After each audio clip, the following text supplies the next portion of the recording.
Hello guys! Hello! Sagittarius, welcome dito sa aking channel, Kapalaran 888 Sagittarius. Alamin natin kung anong messages, vibration, gabay, energy para sa inyong lahat. General reading guys, pwede kang makaresonate or hindi. Depende sa kung ano yung lumabas dito sa ating tarot. Sagittarius.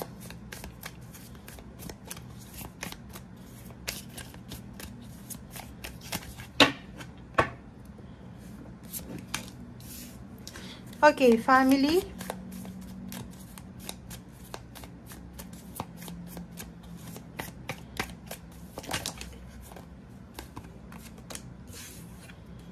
Positive affirmation and watch a movie. Oh. Sagittarius, family, abundance planning. So, kung makikita mo dito, merong family na mag-spend sila. Pwedeng nakapag-desisyon silang manood ng sine together, buong pamilya. Or pwedeng sa loob ng bahay lang to, mag-movie marathon sila. Or yung iba sa inyo dyan, posibleng may buong pamilya to, Sagittarius, na nagpaplano sila para sa abundance planning. So, nagpaplano sila para sa mga gastusin nila, expenses, travel, ano pa ba, mga diet, self-development, savings, travel, and kung ano man to na holiday or vacation. So, yun ang parang ginagawa nila sa linggong ito or gagawin nila. So, it's a family abundance planning, positive affirmation for the whole family, or New Year's resolution. So, parang ganun. Comment down below if makaresonate ka.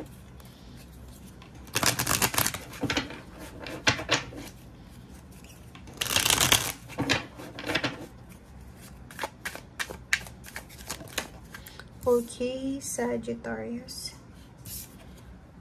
Four of Swords. Wow. So, kung makikita mo dito sa linggong ito, Sagittarius, is medyo maganda yung takbo ng iyong emosyonal. Kasi yung Four of Swords is parang makakapagpahinga ka sa mga stress mo, magkakaroon ka ng me time, magkakaroon ka ng time para sa sarili mo. And itong Four of Swords na ito is parang magkakaroon ka ng pagkakataon para makapagpahinga, makapag-isip, makapag-meditate. So, yun ang nakikita natin dito.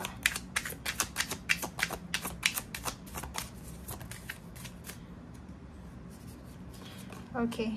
Hangman. Okay. So, kung makikita mo to, ang iba sa inyo dyan is parang gusto nyo talagang magpahinga.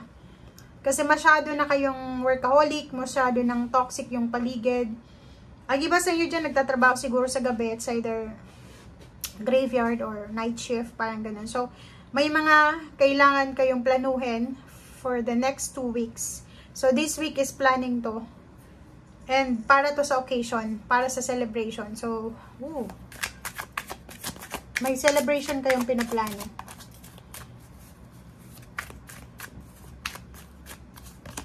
Okay, Six of Wands, victory and success. So, posibleng celebration to. Sagittarius, ikaw ba ay nakapasa sa board exam, bar exam, or kano pa man tong government exam? Dahil kung makikita mo to, sinasabi ng barahan na maraming mga tao sa buhay mo, sa paligid mo na parang pinapalakpakan ka nila. So, posibleng may Thanksgiving party, may oath-taking party, or kano pa man to. So, comment down below guys. Okay, and Seven of Cups. Siguro yung iba sa inyo dyan naghihintay ka ng promotion, salary increase, work assignment, contract, or kung ano pa man itong hinihintay nyo. And sinasabi ng baraha dito na andito na. Parang alam mo yon yung parating na, parang dawn, 'di ba? Pag malapit ng mag-umaga, malapit ng sumikat yung araw, may kaunting liwanag, yung sunrise, diba? Kaunting liwanag, kaunting dilim, parang ganun. So, parang ito yung situation mo this week.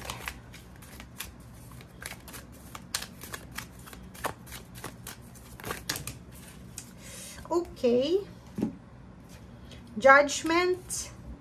So, yun, marami kang maririnig. Pwedeng papuri. Pwedeng yung mga hindi magandang nangyari sa nakaraan ay posibleng tapos na. or yung mga nangyari sa nakaraan, kailangan mo nang tapusin. Excitement, excited ka. So, ang focus mo ngayon is puro lang sa excitement. Sobrang excited yung iba sa inyo dyan. Siguro, ano to, may kakasal, may travel na gagawin. Sagittarius, paki-comment sa comment section bakit ka excited, oh. May wedding anniversaries, may celebration ng family. Okay, so yung mag-asawa, mag-girlfriend, mag-boyfriend, posibleng magkabati-bati na sila. Family, may reconciliation. Ace of Wands, ganun din. So, ang Ace of Wands mo is parang nagsasabi sa'yo ng sobrang double confirmation to na Ace of Wands. Sobra kang excited, sobra kang masaya, sobra kang positive. Yun ang nakikita natin dito. Positive, masaya, excited yung iba sa inyo para sa darating. It's either graduation, para sa next year, Christmas vacation, or kano pa man siya. Pwedeng darating yung karelasyon, nasa long distance relationship.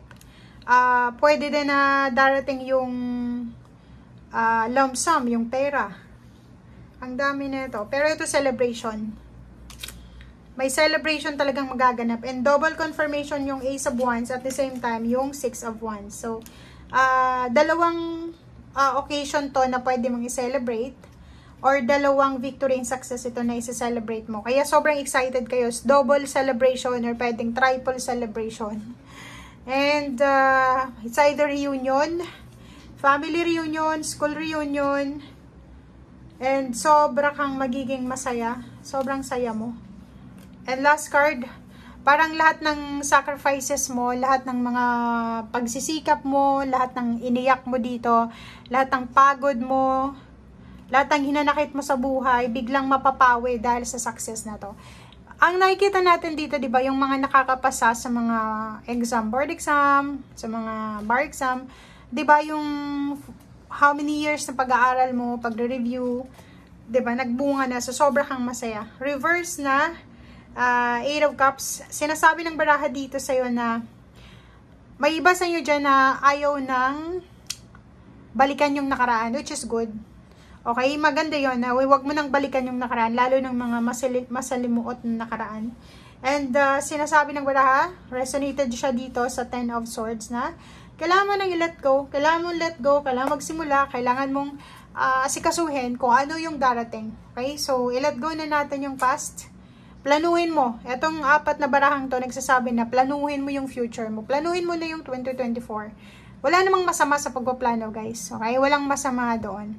Planuhin natin, pero go with the flow tayo sa mercy ng Panginoon. Thank you guys and see you again. Bye!